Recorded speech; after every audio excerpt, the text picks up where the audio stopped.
prije više od 100 godina. I onda je 1901. Papa Leon XIII ušao u baziliku Svetoga Petra i posvetio 20. stoljeće Duhu Svetom. Zamislite, Papa, nasljednik Svetoga Petra, dolazi u baziliku, u središnicu, u srce crkve i posvećuje Duhu Svetom. I od tada kreće luda struja milosti Duha Svetog po čitavom svijetu. I počinje tamo u jednoj zajednici u Kansasu, gdje je skupina propovjednika bila na molitvu, Duh je sišao na njih i od evangeličkih kršćana oni su postali pentekostalci.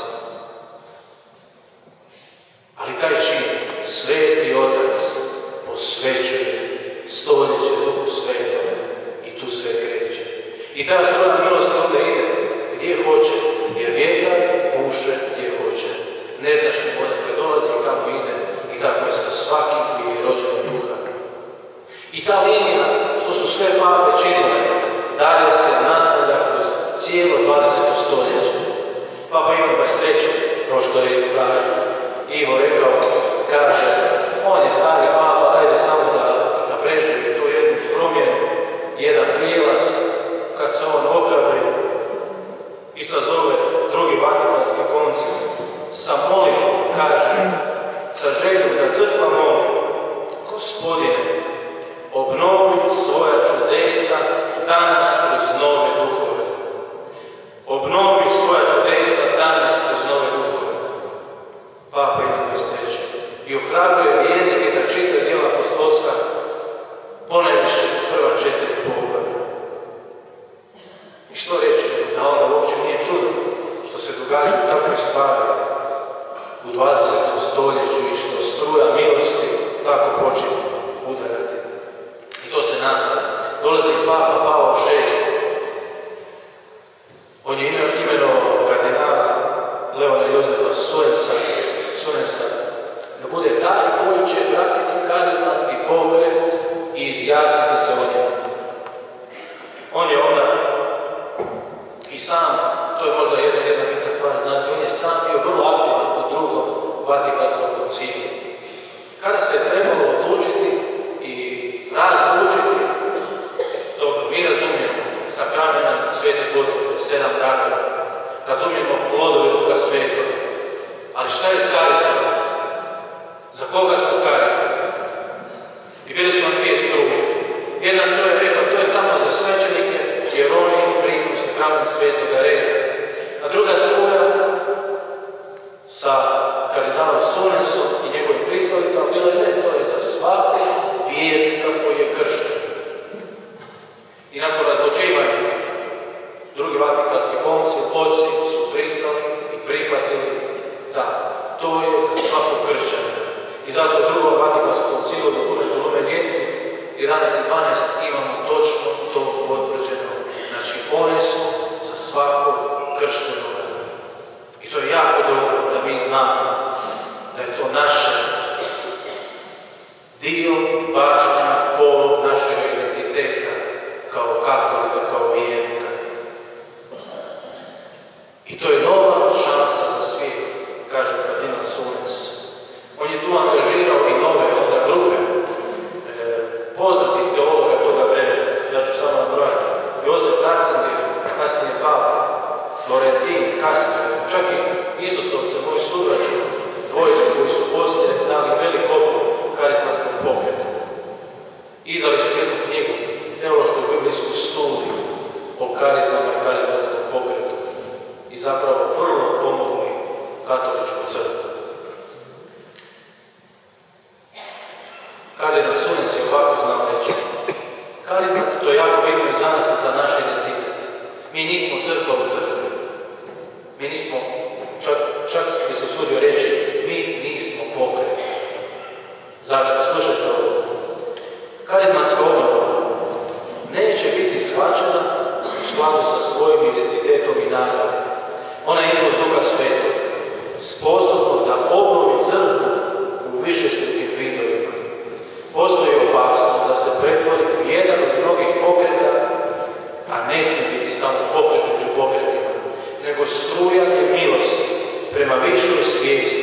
karizmatske dimenzije same crkve. Zbog toga karizmatska obnova neće nikad biti neka povlastica duhovne elite ili samo ekskluziva nekog pokreta, nego radi se o milosti koja leži u crkvi i koju može primiti svatko ko to želi iskrena srca, bez izuzetaka. I to je naše poslanje. To je struja milosti koja je za svakoga laika, svećenika, biskupa, redovnika, nadbiskupa, kardinala, dakle da obnovi čitavu crkvu. I doće u minut trenutka danas kada se pokazuje da je to doista tako. Onda dolazi naš dragi papa Ivan Pavao II, koji je pratio i volio karizmatsku obnovu, čak je tražio od nas Isusovaca da budemo duhovnici. Kaže ovako, rastite u crkvenoj zrelosti. Rastite u zrelosti koja dolazi u crkvi. Budite potpuno katolici i potpuno karizmatici. Institucionalni i karizmatski dijelovi crkve su koegzistencijalni. Oni moraju živjeti skupa. I onda je 1993. osnovan IKRIS, Međunarodna služba katoličke karizmatske obnove, potvrđena pri Vatikanu. Do 2000. bilo je 120 milijuna karizmatika. Danas preko 140 milijuna. Koja je to sila? Kako se širi ta struja milosti, ta rijeka koja nadire, kao rijeka, kao more, kao tsunami. Možeš ti raditi što hoćeš? Nećeš to zaustaviti. To lagano osvaja na dobro. I onda imamo Papu Benedikta XVI, koji je izričito rekao: gradite kulturu pedesetnice, kulturu primanja Duha Svetog, kulturu oživljavanja života Duha u sebi. I kaže, zasluga je karizmatskog pokreta da počeće crkvu na davanje karizma Duha Svetog. Mi kao katolici se moramo, kao vjernici, moramo se informirati, moramo čitati, moramo poznavati svoju crkvu. Ja sam se oduševio kad sam pročitao neke njegove knjige još prije 10 godina od Pape Ratzingera, Novi izljevi Duha Svetoga, gdje govori o raznim pokretima. Tu sam doživio jednu novu spoznaju opet o tome što je karizmatski pokret danas. Ako gledate povijest crkve, zahvaćao je Gospodin Duh Sveti na razne načine kako je trebalo u pojedino vrijeme. Pa je onda jedno vrijeme bilo vrijeme redova, benediktinci, kartuzijanci, salezijanci, franjevci, dominikanci, Isusovci i tako dalje. I ako gledate svaki od tih redova, je trebalo proći jedno vrijeme da sazvije. Trebalo je proći jedno vrijeme da se pročisti od nekih ljudskih mušica i da se institucionalizira. A zašto je bilo bitno institucionalizirati? Ne radi toga da se uguši, nego da se sačuva. Da se sačuva karizma. Recimo, baš od toga, mi danas imamo puno karizmi sačuvanja. Karizmi Svetog Franje, karizmi Svetog Dominika, Svetog Benedikta i tako redom. Recimo, da nije bilo toga, samo bi se možda rastopilo i ne bi se sačuvalo do danas. Naša karizmatska obnova u Duhu Svetom doživljava to isto. Kako raste, tako doživljava i sazrijevanje, čišćenje. I ono što se kaže, što je rekao Pavao, kada bio dijete, govorio sam, mislio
svećenika zajedno sa Fra Cantalamesom, papinskim propovjednikom, molilo za toga. On je kleknuo prije 6. u Buenos Airesu i molili su za toga za istinu, za krštenje u svijetu.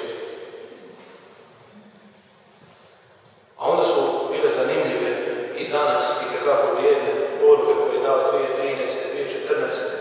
2017. Ja ću vam sad ukratko malo to porazbacati. Jer je to isto tako jako, kao što je bilo jako tamo krajem 19.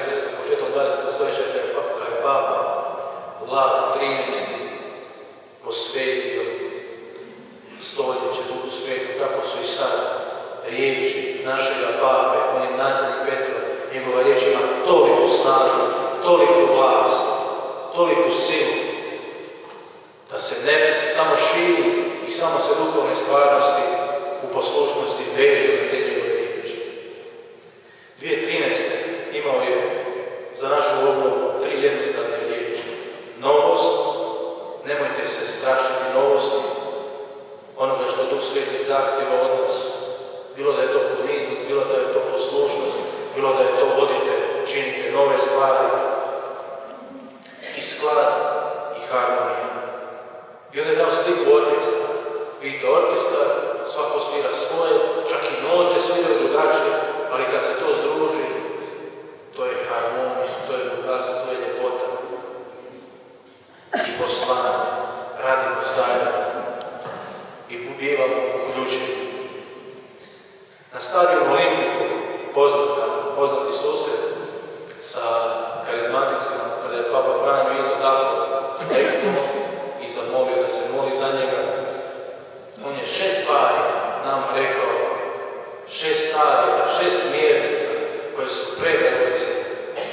Da se samo njih držimo, prosperirat ćemo nevjerojatno i biti sačuvani. Prvo, osobna pedesetnica, važnost obraćanja. Ovo što je i Franjo govorio, obraćanje ne samo kao početak života u vjeri, nego kao predanje, predaj svoj život Kristu do kraja. I to se događa čak nekad stupnjevito. Gospodin te pozove, imaš dio, onda ti jednom kaže, dobro, sad si spreman, sad da još i ovo, sad da još i ovo. Da to predanje u svijetu bude potpuno. I drugo, ono što je jako bitno i što danas, evo sad možda u ovim trenucima i već je govorio i još će govoriti Papa Franjo u Rimu, dijelite milost krštenja Duha Svetog. Dijelite milost krštenja u Duhu Svetog. To je za svakoga. To je za svakoga i za čitavu crkvu. Evangelizirajte s Božjom riječi. Božja riječ je živa. Čim počneš čitati Božju riječ, Duh Sveti počne djelovati od tebe. Jer je to Božja riječ. Četvrto, daj svjedočanstvo duhovnom ekumenizmu. Budi otvoren za druge. Pogotovo na praktičnoj razini, na međuljudskim odnosima. Peto, budi blizak siromašnima i potrebnima. Ljubavna djela. Po tome ćeš biti prepoznat da si autentičan. Ne možeš se zatvoriti u svoju sobu, u svoju zajednicu i tu biti potpuno. Ne možeš. Moraš vani biti isto tako. Pun ljubavi, pun suosjećanja, pun otvorenosti. I peto, tražite jedinstvo u katoličkoj karizmatskoj obnovi. Traži jedinstvo. Jedinstvo koje se sad u ovim trenucima događa. Znao je Papa Franjo u kom smjeru stvari idu, tako da je već počeo pripremati teren. Kako ga počeo pripremati? Pa evo tako da je izdao, Kongregacija za nauk vjere je izdala pismo Juvenescit Ecclesia, crkva se pomlađuje. To je pismo biskupima katoličke crkve o odnosu između hierarhijskih i karizmatskih darova za život i poslanje crkve. Baš pomoć za veće zajedništvo između vjernika, svećenika, biskupa, nadbiskupa, kardinala. Znači da se to zajedništvo raste, da bude međusobna pomoć.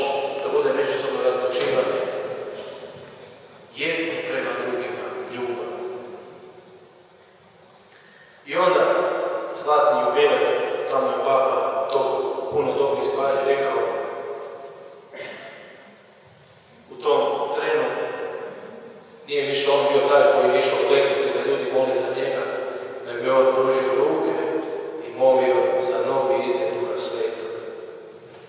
Ponovno preglašavam, sjetite se, Pape Lava 13. posvećuje 20. Duhu Svetom, 2017. Papa diže ruke i moli za novi izgled Duha Svetog. I kaže, ova struja milosti je za cijelu crkvu, ne samo za poneke. I nitko od nas nije njenu usporio. Svi smo sluge ove struje milosti.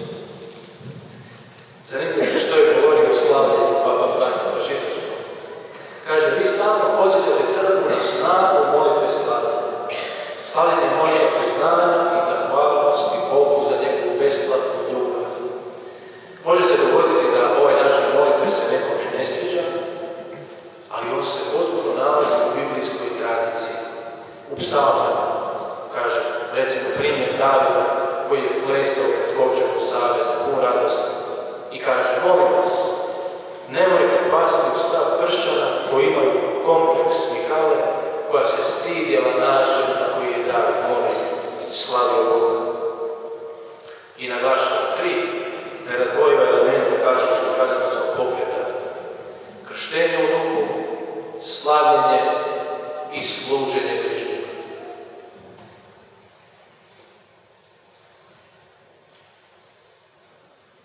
Podijeliti s crkvom krštenje u Duhu Svetom, slaviti Gospodina, hodati zajedno. To traži od vas katoličkog karizmatskog pokreta. Od svih vas, naglasio 3 puta, od svih vas, svih koji slušaju u tu struju milosti. I onda, 2019. Znači ove godine u ožujku, jake njegove riječi, Papa Franja, dijeljenje u Duhu Svetom trebate raširiti sa cijelom crkvom. Duh otkriva Isusovo srce na ljudi. Zato njegove riječi. Zato traži da organizirate seminare novog života u duhu. U župama, u biskupijama, u malim grupama. To je najvažnija zadaća katoličke karizmatske obnove. Da ljudi prime krštenje u Duhu Svetom. I oslanjajte se na Božju riječ. Evangelizirajte. Liječite ranjeno tijelo Kristovo. Liječite ranjeno tijelo Kristovo. Danas i već godinu dana se priprema to jedinstvo i dogodilo se od 50-nice, dakle od sutra 2019. Haris počinje djelovati punom snagom za jedinstvo. I pred nas će se stavljati novi poticaj, će dolaziti, ali ono što je prvo, naše jedinstvo, naše zajedništvo, naša molitva za pastire i naša spremnost da se stopimo s crkvom. Znači, to stavljanje u crkvi koje mi jesmo članovi, dionici, udovi, da se stopimo i da jednostavno oživimo karizmatsku dimenziju crkve. To je naš poziv. I događat će se sve više. Biće i otpora, i ima otpora, ali tamo gdje ima otpora znači da se događa važna stvar, da se događa proboj, da se događa kidanje lanaca, da se otvaraju nova vrata i da se sprema još veći blagoslov. Evo, moja zadaća bila ovo da vam predstavim, da vam malo osvježim pamćenje, čiji smo, odakle izbiremo i zapravo naš vođa, naš Petrov nasljednik, njegove riječi koje su moćne, koje su riječi voditelja, smjernice, da nas ohrabre, da tu budemo hrabri u zajedništvu, u jedinstvu i u širenju milosti, pogotovo prema onima koji su potrebiti. Bilo duhovnih dijela milosrđa, bilo tjelesnih dijela milosrđa, jer tu se onda stvara novo rođenje i prilika za novo rođenje, za nova srca. Malo je možda moj nagled bio povijesni, ali evo, povijest treba znati, kao što je i Isus znao svoju povijest i znao je povijest svoga naroda i suosjećao je s njim i plakao je tamo nad Jeruzalemom da spoznaš trenutak moga pogođenja. Danas nas ima toliki broj da nema šanse da se ne prepozna, da se ne uoči, da neki poticaj, neke prilike pođu nezapaženi. Do sada bih vas pozvao da se još malo pomolimo, baš zato za naše identitet, da se oslobodi sva milost, da se oslobodi sav potencijal ili kratko rečeno, da se oslobodi u nama moć djece Božje. Sveti Pavao tamo u Rimljanima spominje da smo mi posinjena djeca. I to nije bez veze rekao u poslanici Rimljanima, rekao je to u poslanici Rimljanima, jer se društvo Rimljana baziralo na rimskom pravu, a rimsko pravo je ovako imamo razmišljanje. Ljudi koji rode dijete, kad se dijete rodi, oni ga vide i mogu odlučiti hoće li ga prihvatiti ili će ga odbaciti, tamo ostaviti na mjestu gdje se rođena djeca mogu ostaviti. Dakle, na milost i nemilost.